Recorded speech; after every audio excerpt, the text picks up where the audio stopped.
Welcome to an urgent and thorough analysis of the impending disaster in financial markets. Based on the critical insights of Dave Colum, a highly respected figure in economics and finance. Thiel said that tech has been stagnating for 30 years.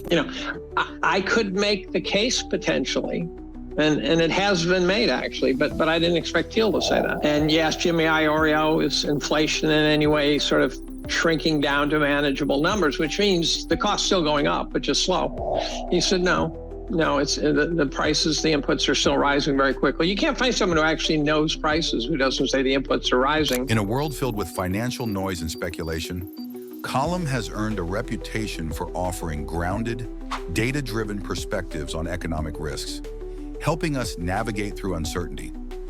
Whether you're a seasoned investor, an entrepreneur, or someone who's simply concerned about the growing turbulence in the global economy, today's video will walk you through the signs of the coming financial disaster, breaking it down in a way that's easy to understand and actionable.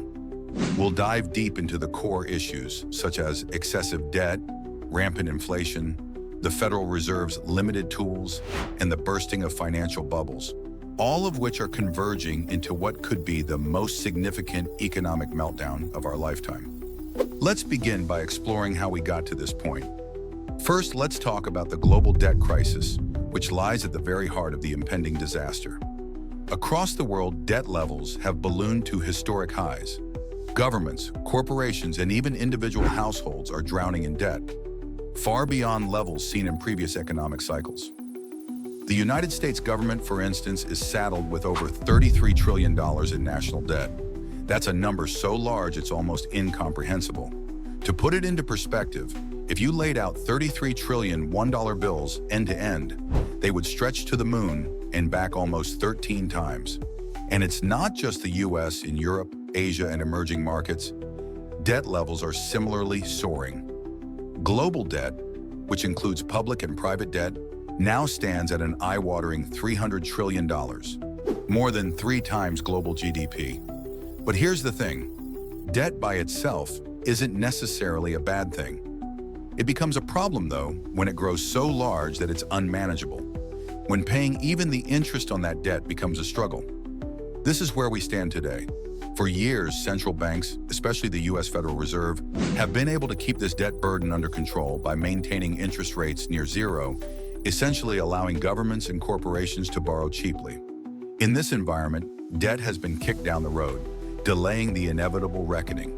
But with inflation spiraling out of control, central banks are now forced to raise interest rates. And this changes everything. To understand why inflation is such a massive problem right now, we need to take a step back and examine how it all started.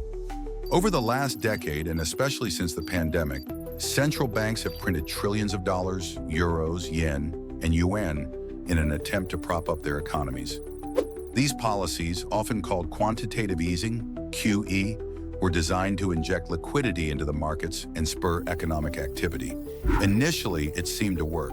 Stock markets boomed, housing prices soared, and consumer spending spiked.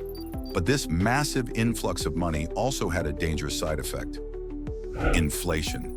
With so much easy money sloshing around, the prices of everything from groceries to gasoline began to rise. And when the pandemic disrupted global supply chains, inflation took off like wildfire. The Federal Reserve, the European Central Bank, and other central banks are now trying to tame this inflation beast by raising interest rates. But this creates a massive dilemma, often referred to as the Fed's catch-22. Here's why. When interest rates are raised, it makes borrowing more expensive. On the surface, this might seem like a good way to cool down an overheated economy and curb inflation. But there's a problem. As rates rise, it also becomes much harder for individuals, corporations, and governments to service their debt. In simple terms, they can't afford to pay the interest on their debt anymore. This is where the crisis begins. Colum has warned about this scenario for years, saying that central banks are caught in an inescapable trap. If they don't raise interest rates, inflation will continue to erode people's purchasing power, leading to social unrest and economic stagnation. If they do raise rates, it risks triggering a wave of defaults as companies, individuals, and even governments are unable to meet their debt obligations. It's a lose-lose situation, and central banks are running out of time. Now let's discuss the bubbles, those in stocks, real estate, and other assets that are poised to burst in the coming financial crisis. These bubbles are some of the most visible signs of the disaster that Dave Colum and other economic analysts have been warning about. Let's begin with the stock market. Over the last decade, stock prices have skyrocketed, driven in large part by cheap money and speculative mania.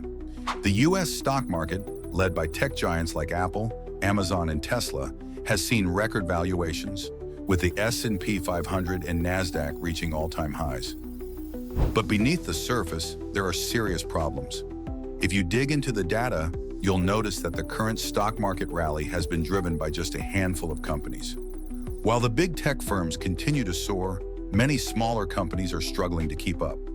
In fact, many sectors of the economy, such as retail, manufacturing, and small businesses, are already showing signs of distress. This is what economists call a narrow market, and it's a sign that a crash may be coming. When a small group of stocks is responsible for the bulk of the market's gains, it suggests that the broader economy isn't as healthy as it appears. And when those leading stocks start to falter, the entire market can come crashing down. But the stock market isn't the only bubble in town. Real estate, too, is in dangerous territory.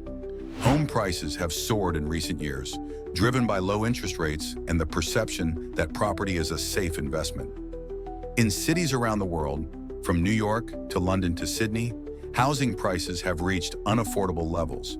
And many experts believe we're in the midst of a housing bubble similar to the one that preceded the 2008 financial crisis. As interest rates rise, mortgage payments are becoming unaffordable for millions of people. New buyers are being priced out of the market, while existing homeowners are finding it harder to meet their monthly payments. If this trend continues, we could see a wave of foreclosures and a sharp decline in housing prices, similar to what happened in 2008. But this time, the fallout could be even worse. That's because the global economy is more interconnected than ever before. A housing crash in one country could easily spread to others, triggering a global financial crisis. As if debt, inflation, and asset bubbles weren't enough, we also have to contend with rising geopolitical tensions that are adding even more instability to the financial markets. The ongoing conflict in Ukraine, trade wars between the US and China, and growing unrest in the Middle East are creating a perfect storm of uncertainty. And as we've seen time and time again, markets hate uncertainty.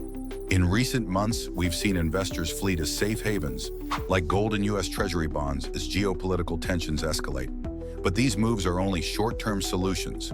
As Dave Colum frequently points out, geopolitical events can act as the trigger that sets off a financial collapse.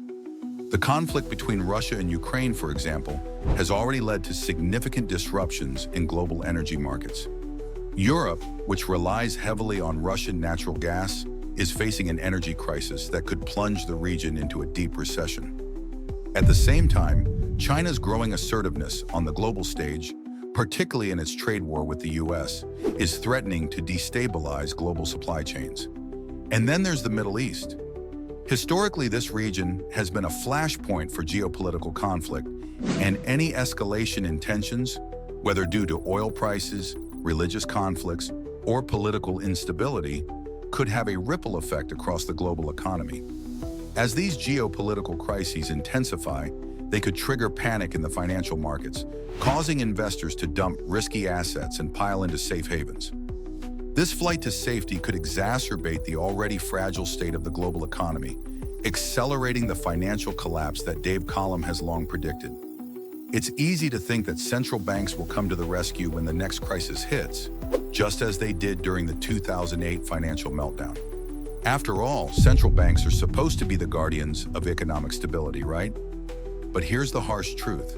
Central banks are not the solution. In fact, they're a major part of the problem. For years, central banks have propped up the financial system by printing money and keeping interest rates artificially low. These policies, often referred to as financial repression, have distorted markets, creating the bubbles we see today in stocks, real estate, and other assets. Now, central banks are trapped. They've already used their most powerful tools: low interest rates, quantitative easing, and massive asset purchases. With inflation on the rise, they can't keep printing money without making the problem worse. At the same time, they can't raise interest rates too quickly, or they risk triggering a recession. It's a lose-lose scenario, and central banks are running out of options. Dave Colum has often pointed out that central banks are flying blind. They're making decisions based on lagging indicators, meaning that by the time they recognize a problem, it's often too late to fix it. And when central banks get things wrong, the consequences can be catastrophic. According to Colum, the coming collapse won't be a single dramatic event like the 2008 Lehman Brothers bankruptcy or the dot-com crash of 2000. Instead, it will be a slow-motion train wreck with different parts of the economy crumbling at different times. It could start with the bond market. As interest rates rise, bond prices will fall, causing massive losses for pension funds, insurance companies, and institutional investors who are heavily invested in bonds. This could lead to a liquidity crisis as investors rush to sell their bonds before prices fall further. Or it could begin with the housing market. Rising mortgage rates could lead to a wave of foreclosures, pushing down home prices and triggering a banking crisis as lenders face massive losses on their mortgage portfolios. Or the stock market could crash as overvalued tech stocks finally come back down to earth, leading to a broader sell-off in equities. Once the collapse starts in one part of the economy, it will spread quickly to others.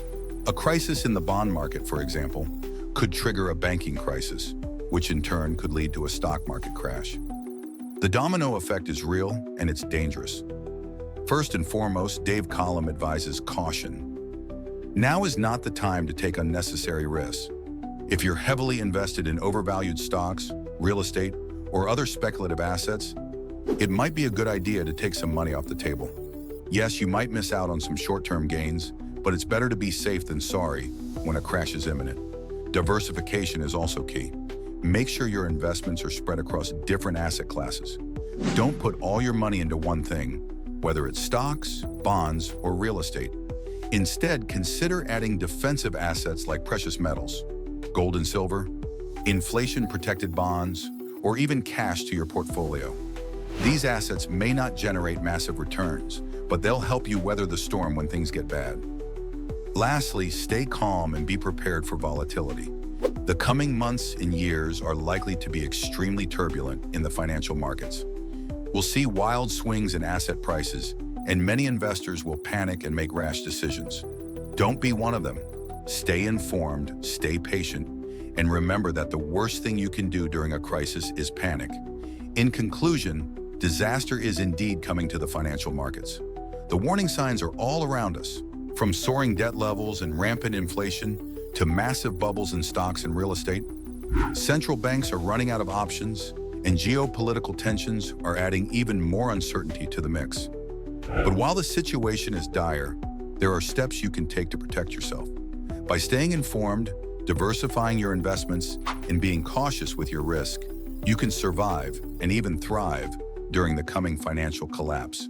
If you enjoyed this, don't forget to like, comment, and subscribe. Your support means the world, and it helps us keep bringing you more great content. Plus, I'd love to hear your thoughts. Drop a comment below.